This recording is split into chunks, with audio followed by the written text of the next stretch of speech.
Vieille barque de pêche et le Vésuve là-bas qui domine. C'est toute l'Italie qu'on aime.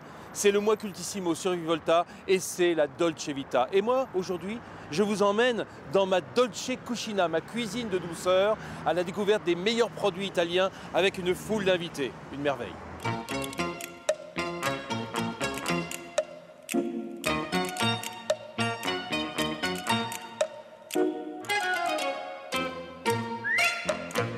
Rendons-nous au San Francisco où Carlo Bianchi, le patron, nous attend. C'est un des lieux de la restauration italienne à Paris, un lieu mythique. Il va nous présenter ses antipasti, les légumes grillés, c'est normal pour débuter le repas.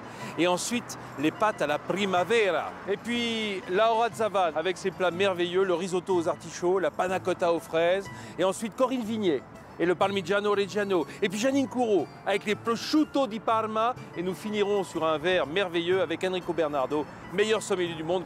Quel menu, mes amis!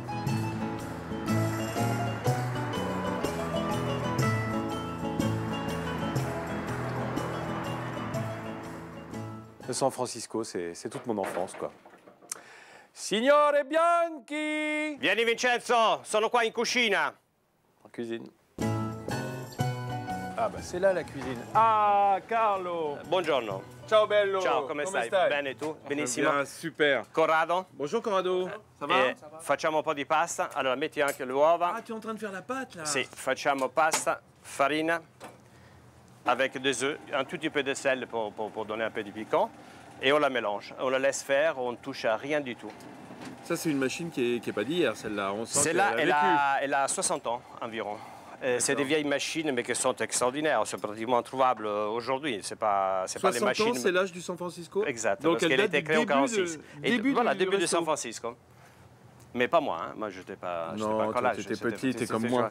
Voilà, et là donc voilà, on la sort, ça fait des petits grumeaux, voilà, ça fait. Et ensuite on va l'affiner. Alors ça passe dans les rouleaux qu'il a mis dans des rouleaux. Ouais. Et l'avantage de cette machine, si tu veux, c'est qu'elle ne chauffe pas la pâte. Dans les machines modernes, la pâte, quand elle passe dans, si vous voulez, dans une espèce de vrille, etc., pour l'amalgamer, en fait, elle la chauffe un tout petit peu. Donc, à partir de l'instant qu'on la chauffe, on cuit.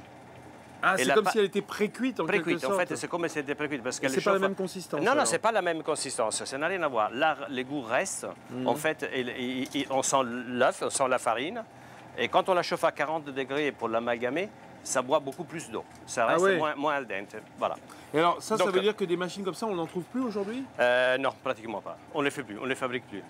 Aïe, aïe, aïe. Donc, tu as la chance d'avoir récupéré la machine avec le restaurant. Avec le restaurant, c'est une chance. Il y a combien de temps que tu es ici? En octobre, ça va faire 30 ans, ça va faire mon anniversaire. Ça passe vite, hein? C'est pas possible. Ça passe très vite, ouais. C'est l'année de l'anniversaire. Ouais. Dis donc, Carlo, une chose importante.